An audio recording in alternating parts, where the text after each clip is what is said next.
Bonjour and welcome to the French Tech On Air, our European video podcast series on business and technology. In Europe, the French tech ecosystem is made of 27 communities.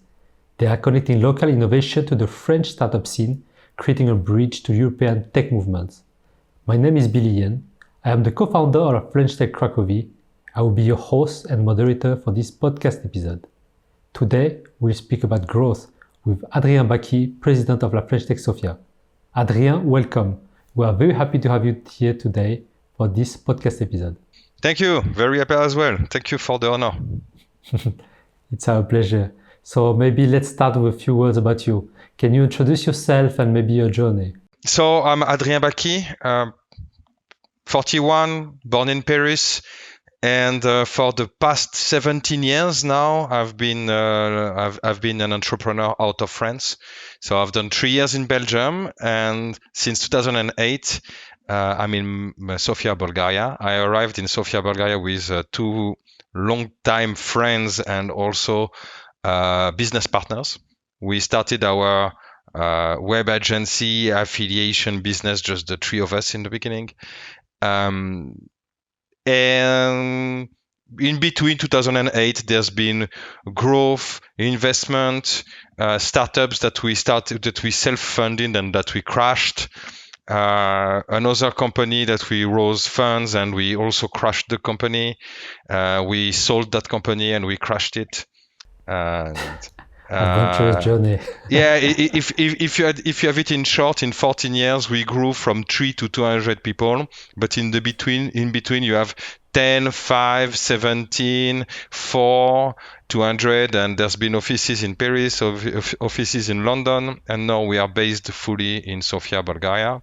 That's the perfect illustration that the entrepreneur journeys go really up and down and up and down. Yeah, but after this journey, I mean, it's a very interesting journey, but I hope that there won't be that many down in the future. I hope that we hope grew, for you as well. Yeah, I hope we grew a bit wiser, and because there's been a lot of stupidity, and we deserved all the bankruptcies and all the failures. I guess you learned a lot of lessons from that. I hope. We'll talk about it later. So, can you tell us about la French Tech Sofia? La French Tech Sofia, it's a very interesting journey as well. It's a venture we started with my friend and co-founder Wilfried Durand. Wilfried Durand is a veteran entrepreneur. He founded an emailing company that you might know about called the Mailjet that got sold in 2019. He sold everything. So he exited, and now he has created a new company called Envy. So it's a SaaS B2B. It's also very interesting, and we connected very quickly when we met because we all had an idea, of course, about IT development, entrepreneurship, but also about contribution and about community. And when we met in 2016, actually in 2011 or 12, I don't remember, where quite early when I arrived in Bulgaria with friends, we were like, okay, there's the events of the Chamber of Commerce. They are very cool to network and meet people, but they are very official, and there's not yet an event for French speakers at large. And French speakers that get together and have drinks and just meet, and not just the French, but also the French-speaking Bulgarians, the Belgians, the Quebecois, the Swiss, and all. We started this in the beginning. The event was like 10 friends and a few people from the embassies and a few VE. And it grew from 10 to 20. And before COVID, we had parties that were going up to 200 people. And it was the first Tuesday of every month, all the time, for 10 years. Without COVID. So it was nothing short of a pandemic to stop us from doing the events. And so it became kind of a fun institution without money, just to get together and go to bars and all. And there was time where the ambassador, the French Institute director and director of universities, they've been coming, visiting. So it's really a get together that's for business, but also for fun. And you have everyone that's going there. So we met there and we were like, wow, 2000. So that was 2016. That was just before Macron arrived into power and just pushed the French Tech to another level. And Wilfried had an extended experience with the French Tech since the very beginning. He knows all the people that founded the French Tech before 2010 and 2012 and all the generations.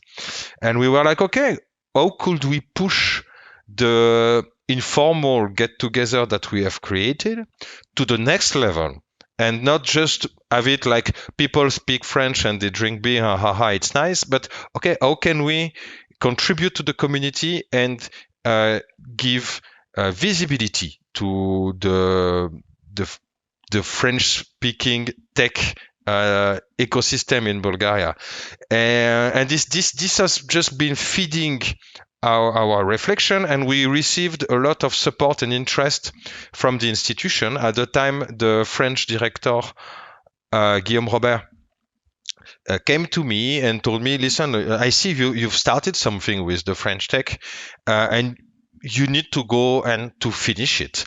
I also received the support from Business France at the time, and Igor Schlapak, he came to me like, I think you can do it. I think you can get the French Tech label. I think Wilfried, you have something. Do it. Do it for Bulgaria. Do it for the French ecosystem. It's good. So it was a mixture, in the beginning of let's do it. It's cool.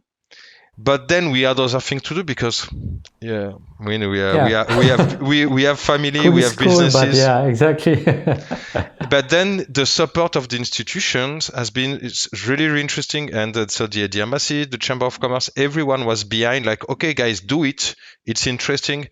So as soon as we could, we applied, we pushed for it, and everything became concrete in 2019.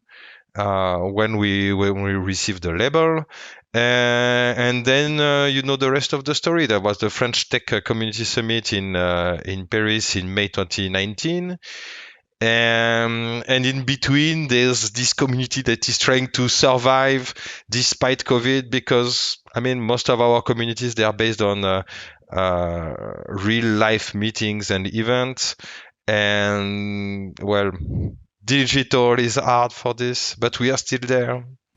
So you discuss about the French community. So how does it look like? I would say small but solid community. Small if you compare to other communities like London, where it's just gigantic. Bulgaria is quite distant. And I don't know how it is in Krakow, but I think you must feel the same thing. Like, we are far from Paris, but people that are learning French, I'm talking about the French speakers, the Bulgarians that speak French. It's part of the elite, the people that really get good studies, are parents that are pushing them to study. So people that speak French, it's the second most spoken language after English. I think on the same level as German. So people speak a lot of French. You find a lot of people that speak French on a high level. There's one public school that is French speaking until baccalaureate. You have a few universities that are French speaking. Of course, you have the Alliance Française school that is teaching French to the highest level from maternelle to baccalaureate. You have plenty of academical support for teaching French. The French Institute it's a very beautiful and big institution. They do an amazing job to promote French-speaking arts and culture and events.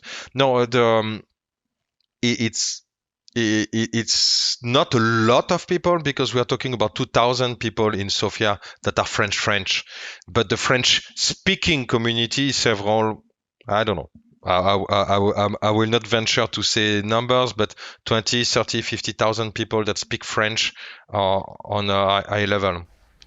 That's impressive. Actually, when you said about that, I think it's pretty, I'm not talking about numbers, but it's also impressive that in Krakow a lot of people are speaking French and learning French, and it's funny, probably same level than German just after English.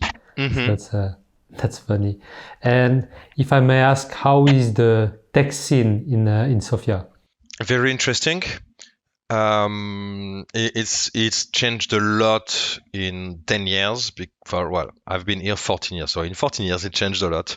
I think Bulgaria started as a low-cost country where you would have cheap developers, and now it's not the case anymore. Developers are expensive, like everywhere else. I made my calculations, and the prices of developers are on the same level as what I would pay in France. So that's it. But they're good.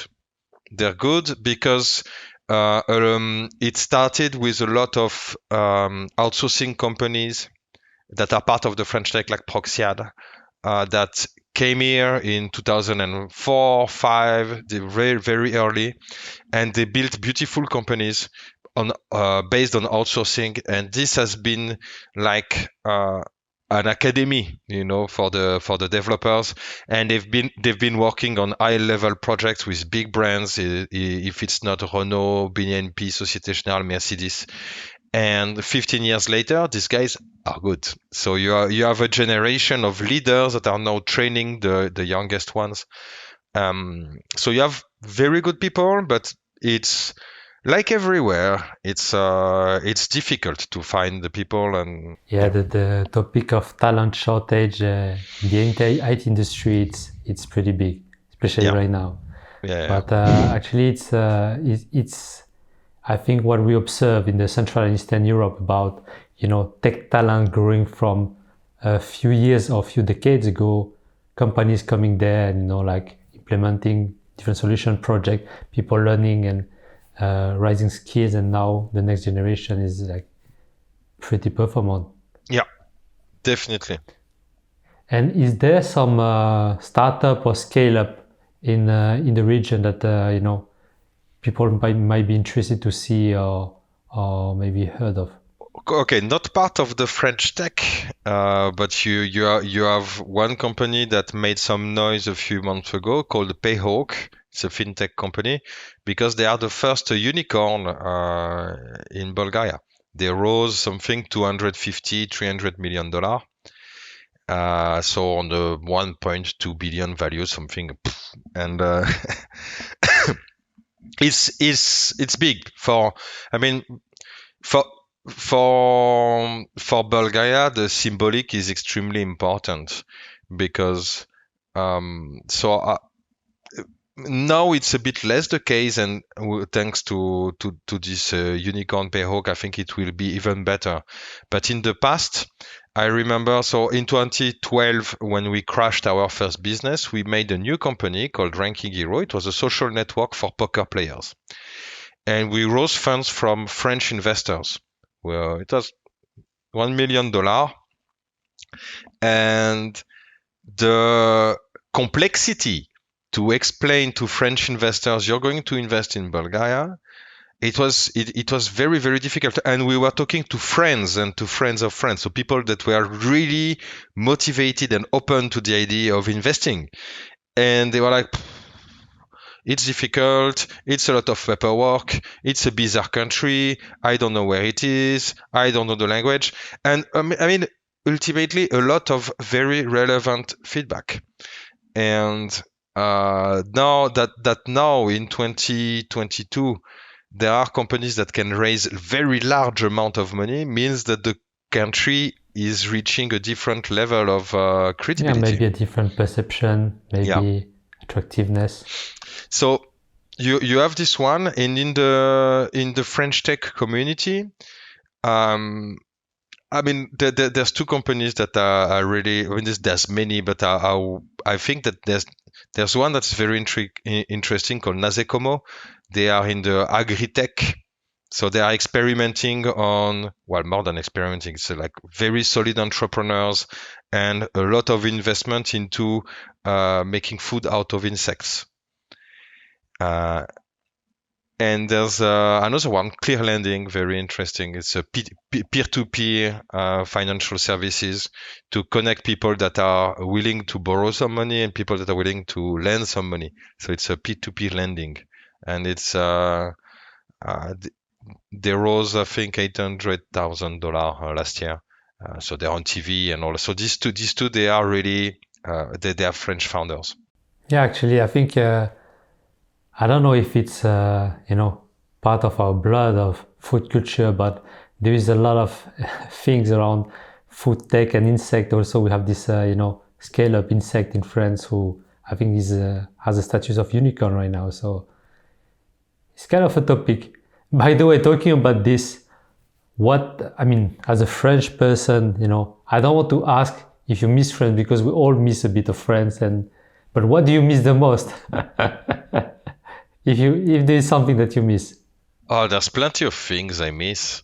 Okay, I will be a bit cheesy, but I miss my friends and I miss my family because I until the age of 23, 24, I was in France, and there's still roots and important people there. There's my mom, there's my sister, there's my friends with whom I started playing Dungeon and Dragon and Magic the Gathering a long time ago, and this is for life. And on a more general topic, I think that like a lot of French people, I had to leave France to understand how beautiful it is. And in terms of tourism, history, it's like so magical. So that's I miss spending more holidays in France. And every time I go to Paris, I can go there as a tourist, which is a privilege because when you're a tourist, you're like, wow, this is beautiful, this is so nice. And you have all the Parisians that are like, yeah. I ate it. It's not. No, I have the same feeling. I'm from Paris myself and I have the same feeling. So I totally feel you. but that's true that you spend a few days in Paris, and if you don't look at how much you're spending, you can have a culinary experience that is transcendental. I mean, it's like there's no comparison. Food, French gastronomy is famous for something. Yeah, I agree. Thanks a lot for these answers, very authentic answers. I want to discuss a bit, go back to this topic of growth, because obviously you're an entrepreneur, you had failure, but also huge successes. And I want to talk about that because there is few company raising, but also on your personal journey. So can you tell us how do you see the entrepreneurship landscape in Bulgaria? For instance, for people wanting to start a company or entrepreneurs, how does it look like? Is it easy? Is there some help? How does it look like in your opinion? From my experience, I would say that Bulgaria is a fantastic country if you want to bootstrap and start from zero. So if you have really not a lot of money, but you have a lot of ideas, a lot of skills, and you're not into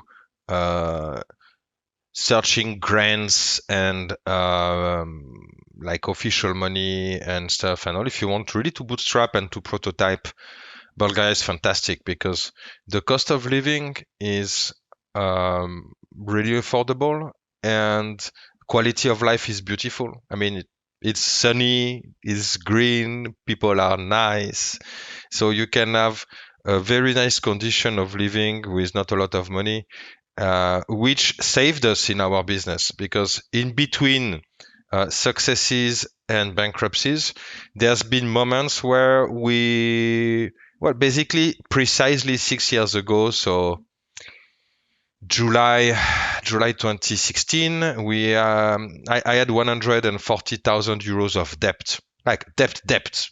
And debt from people that you need to give the money back, not the mafia. I mean, like the good friends good to know. the good friends and the family. Like you feel like if I don't give back this money, I will feel bad forever. Yeah. So in these times, my son was 1 year old.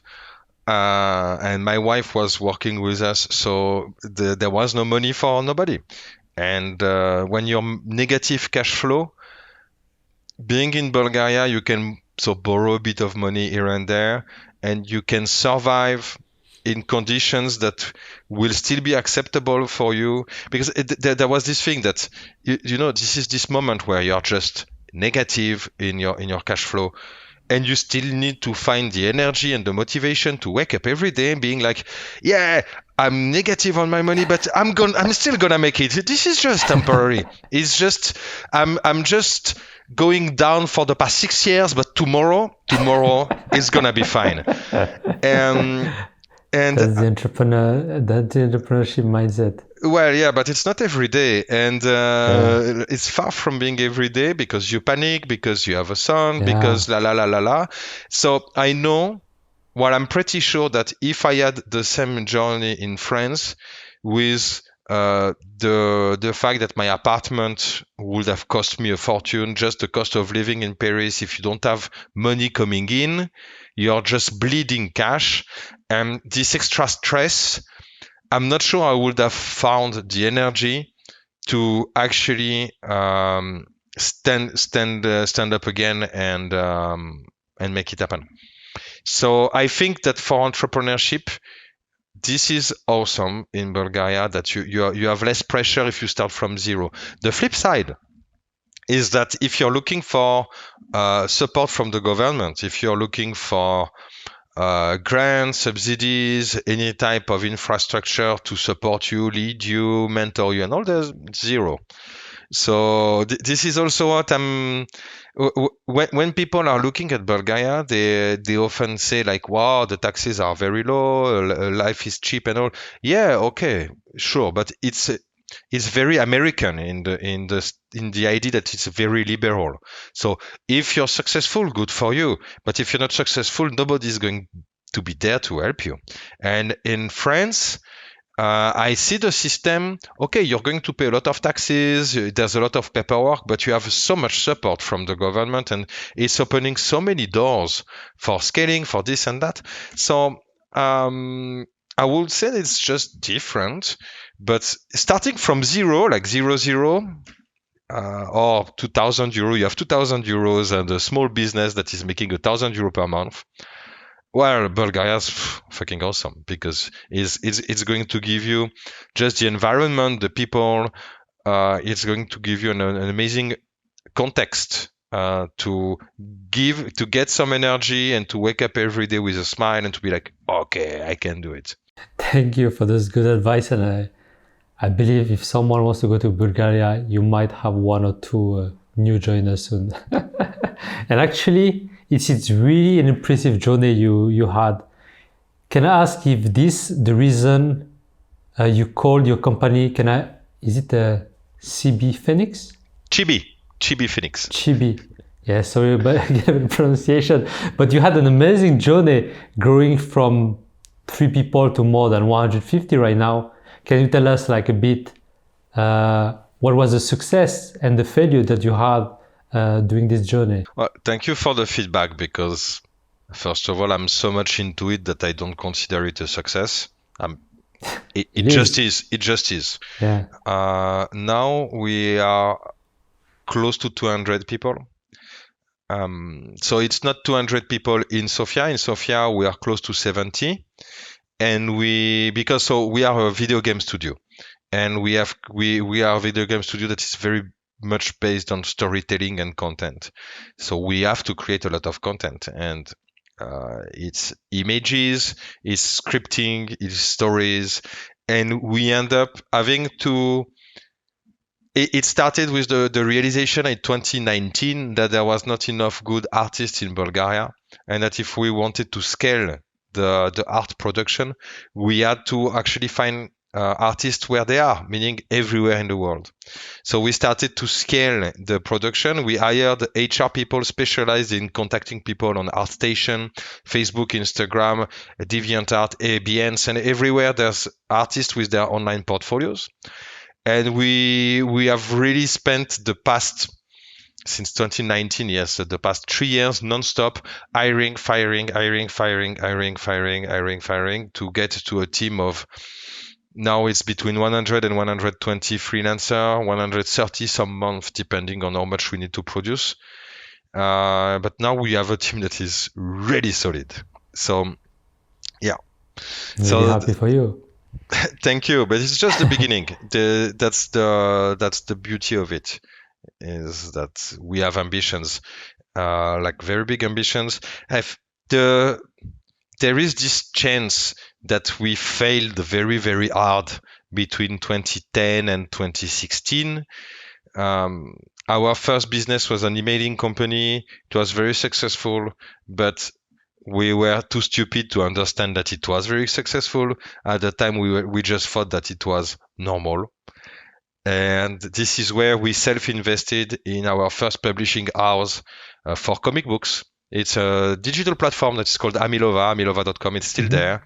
We published books. I wrote 3 books, and we spent Wow. so much time making comics and publishing comics and investing our own money there that we killed the emailing company. It just died. Competition arrived. We started to understand that we were not geniuses, but actually we were just lucky. And instead of hammering the competition and becoming leaders, we just died. And the comic book business was just without business plan, because we were such in the mindset that we were very smart and that everything would be a success, that we failed. So that was a very hard lesson. And the second company, well, not well, yeah, the other company we made, where we raised funds for Ranking Hero, it was also, I mean, it was super interesting. It was with friends that were very famous poker players in France, and they were transitioning to entrepreneurship, and we made this together, but it was so hard, and we all thought that it would work like magic, and nothing worked. But it was mainly poor execution. And on the journey, I learned to accept that everything was my fault, because I've been the CEO of all these companies, because I spent several years like rejecting, guilt on the others, like, oh, it's because the market is bad, it's because the tech is bad, it's because my team is bad, it's because whatever, blah, blah, blah, blah, blah. And then at some point I was like, shit, no, actually it's everything's my fault. And I need to own these mistakes and learn from it, or I'll go nowhere. And in 2016 was a very bizarre year, because we had this month of debt and running after launching. So this is the moment we decided to reboot Chibi Phoenix. And on the other hand, we were negotiating to sell half of our startup Ranking Hero under the name Trixie to the group 1Point. 1Point is a consulting group that you might know. They are well installed in Paris with 3,000 consultants. And they were interested in Trixie as a serious gaming company and B2B gamification consulting company. And so we were working on plan A and plan B, and plan A and plan B worked at the same time, on a difference of 2 weeks. So, so we were like, okay, our first game with Chibi Phoenix is out, and it's working very well. And the debts, they were paid in a few months. And a few weeks after we signed with 1Point, we were like, okay, after 6 years of failure and going through the desert, now our problem is that we have too much success and we have 2 companies that are just growing. Okay, let's make it happen. And I took on myself to work 100 hours per week. We discussed with my wife, and she was like, okay, fine. After killing yourself in failing companies, you're going to kill yourself a few more years in successful companies. And that was hard. That was a long learning curve, because I had to discover that it's not because you're working a lot that you work well. And actually splitting on the 2 companies was just cognitive dissonance, because they were very different. And I learned a lot with the relationship with 1Point, because these people are all polytechnician, HSC, and amazing people that are working for the biggest institutions and brands at the highest level. So you go there and you're like, thank you for teaching me the stuff. And on the other hand, Chibi Phoenix is super creative and super wild. So these were really two different worlds, and I learned a lot from it. We sold Trixie in full to one point in summer 2019. So the code, the business, and a few employees have been taken by One Point Bordeaux. And since then, we are focusing in full on Chibi Phoenix. But it's just Chibi Phoenix. The beauty is that it's after all the suffering and the mistakes and all,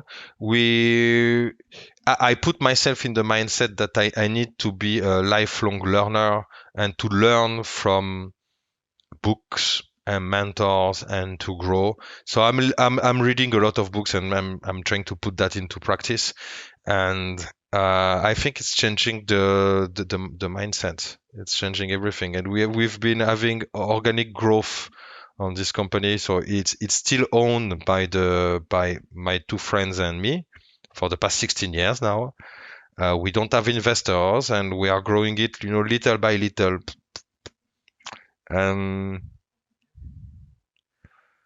Yeah, it's the beauty. I think I can be really thankful to for having met the right friends and the right business partners, because we are on the same wave. One is CTO, one is CFO, so we really complete each other. And I'm really grateful for the full team, but also for my wife, that is very understanding on on all the mess that it's creating to have someone that is working nonstop. I mean, we have a bizarre concept. We have our apartment 50 meters from the office. So basically everything she knows what she's going to. And we just created a new business with my wife. She is the CEO, and it's a synergic concept. As long as it is working, that's wonderful. And that's a lot of amazing stories, and I'm really impressed, and I'm sure that a lot of people have questions. So I would just tell them to contact you if they have anything, because I'm sure they will. And to finish, because those episodes are pretty short and we want really to keep the gist, if I can ask, between all the successes, how do you get from 0 to 1, or even from minus 140,000 to 1? The first step of ignition for entrepreneurs who wants to maybe have a similar journey. What would be your advice? The first thing that comes to mind is to try and endure and try again and fail, endure, get back up again and try and try and try. And I firmly believe that it's really about how many times are you going to be capable of trying and trying again until you succeed. Because if you try something every day, there will be a moment where you're going to be lucky and capable. And I think entrepreneurship, it's about that. And I think we don't talk enough about the importance of mental health and physical health for entrepreneurs, because I think this is the difficulty, that you're going to be confronted with human experiences that are extremely violent. You're going to have emotions that are going to be very violent. You're going to have to be betrayed because this happens. You're going to be disappointed. People will lie to you. There's going to be someone that says, yes, I'm going to invest in your company. I will put 10 million, and until the very last moment, for 6 months, they don't do it. And after 6 months, they refuse the deal, and your life is destroyed. And you need to get back up again and try and try and try and try.